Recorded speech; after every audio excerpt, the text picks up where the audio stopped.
Assalamualaikum warahmatullahi wabarakatuh. Perkenalkan, nama saya Siti Nur Aziza dengan stamp F2 3121053. Saya berasal dari kelas B. Di sini saya akan mempresentasikan tugas ujian akhir semester saya dengan mata kuliah kajian lingkungan hidup, di mana materi 9 sampai materi ke-13. Langsung saja kita ke materi ke-9 yang dimana kriteria kawasan konservasi. Kriteria dalam memilih calon lokasi konservasi itu ada 5. Yang pertama, kriteria ekologi, memuat keanekaragaman alamiah, ketergantungan, perwakilan, keunikan, integritas, produktivitas, dan kerentanan. Dan yang kedua itu kriteria sosial, memuat penerimaan masyarakat, kesehatan masyarakat, rekreasi, budaya, estetika, konflik kepentingan, penyelamatan, kemudahan, penelitian dan pendidikan, kesadaran sosial, konflik kesusahan, dan petunjuk atau benchmark. Dan yang ketiga itu kriteria ekonomi, memuat kepentingan untuk spesies, kepentingan untuk perikanan, ancaman alam, keuntungan ekonomi, dan pariwisata. Dan yang keempat itu kriteria regional, memuat pengaruh wilayah dan pengaruh subwilayah. Dan yang kelima itu kriteria pragmatik, memuat urgensi, ukuran, tingkat ancaman, keefektifan, peluang, ketersediaan, dan pemulihan. Nah, selanjutnya, apa sih fungsi penetapan kawasan konservasi? Yaitu ada 3, sebagian perlindungan sistem penyangga kehidupan, yang kedua pengawetan keanekaragaman jenis tumbuhan dan satwa beserta ekosistemnya, dan yang ketiga pemanfaatan secara lestari sumber daya alam, hayati dan ekosistemnya. Nah, selanjutnya, apa saja sih kriteria kelembagaan dalam pengelolaan kawasan konservasi? Yaitu yang pertama ada kelembagaan tingkat nasional, yang kedua kelembagaan tingkat daerah, kelembagaan tingkat lokal, bentuk kelembagaan yang ditetapkan berdasarkan keputusan kepala daerah tingkat 2 dengan menunjuk badan pengelola yang bertanggung jawab kepada kepala daerah tingkat 2. Dan yang terakhir kawasan konservasi lokal yang dimana dikelola oleh komunitas masyarakat lokal juga. Lanjut, kita sambung ke materi 10, di mana pengelolaan kawasan lindung. Pengelolaan kawasan lindung menurut Kepres 32 tahun 1990 adalah rangkaian proses kegiatan mulai dari perencanaan, penataan, peraturan, pengawasan, dan evaluasi terhadap kawasan lindung agar tujuan penetapan kawasan lindung dapat diwujudkan.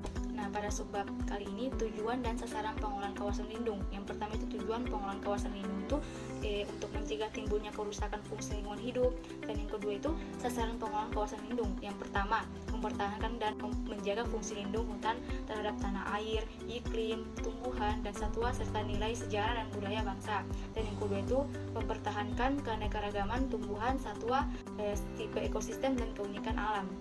Selanjutnya, pembagian kawasan lindung. Dilihat dari fungsinya, pemerintah membagi kawasan lindung menjadi 4 jenis kawasan lindung yang meliputi kawasan yang memberikan perlindungan kawasan di bawahnya, kawasan perlindungan setempat, kawasan suaka alam dan cagar budaya, kawasan rawan bencana alam. Nah, yang pertama kita bahas itu kawasan yang memberikan perlindungan kawasan di bawahnya. Itu meliputi yang pertama kawasan hutan lindung, yang kedua kawasan bergambut, yang ketiga kawasan resapan air.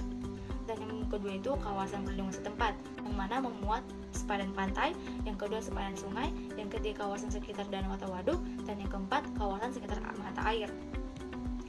Kawasan suaka alam cagar budaya meliputi yang pertama kawasan suaka alam, yang kedua kawasan suaka alam laut dan perairan lainnya, yang ketiga kawasan pantai berhutan bakau, dan yang keempat itu taman nasional, taman hutan raya, dan taman wisata alam.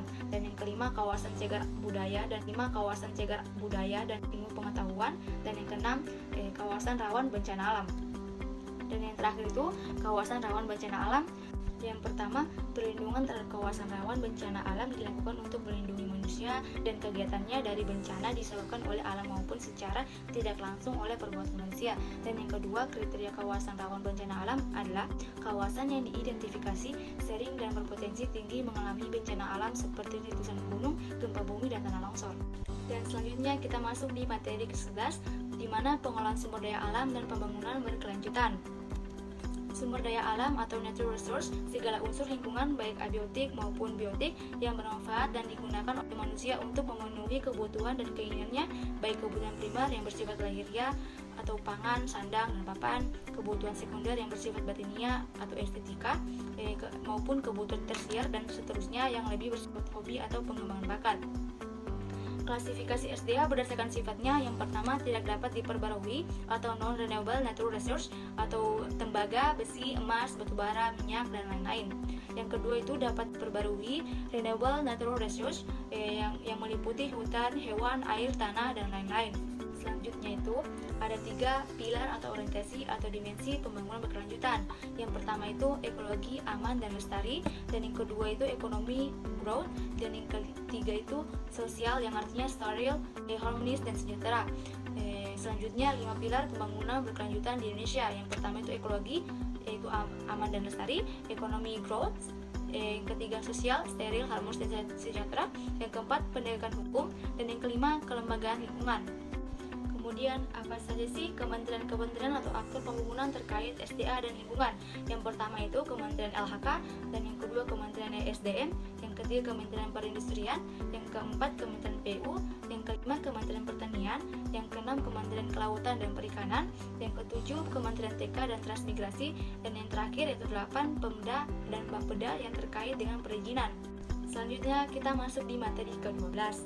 Apa sih dampak pembangunan terhadap kerusakan lingkungan? Nah, selanjutnya apa sih prinsip berkelanjutan atau sustainability? Yaitu prinsip berkelanjutan atau sustainability memiliki implikasi kemampuan untuk bertahan. Dalam ekologi artinya cukup sederhana, yaitu hidup di dalam daya dukung biosfer.